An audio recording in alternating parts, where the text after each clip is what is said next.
Let's prove the following very important and useful property of the kernel of a homomorphism.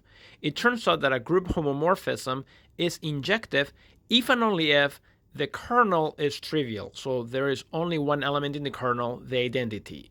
This is an if and only if statement, so we have to prove two directions. Let's start with the proof of if psi is injective, then the kernel is trivial. So we are going to assume that psi is injective, and now let G be an element, an arbitrary element of the kernel. Since G is in the kernel, it goes to the identity in H, but also psi is a homomorphism, and the identity always has to go to the identity under homomorphisms.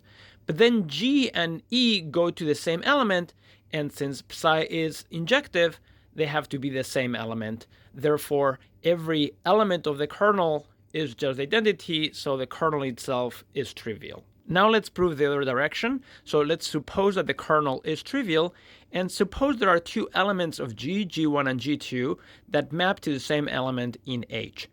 Now, since this is an element of H and H is a group, there is an inverse, and I can multiply by the inverse of this element on both sides of the equation to get this equality.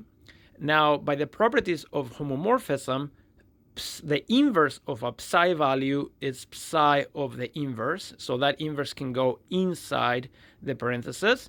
And again, by the properties of homomorphism, psi times psi is psi of the product. And now this element is going to the identity. Therefore, this element has to be in the kernel. But the kernel is trivial. There is only one element.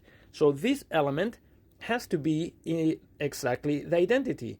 And now if I multiply on both sides by G2 on the right, then I get that G1 equals G2, and therefore psi is injective, and the proof is done.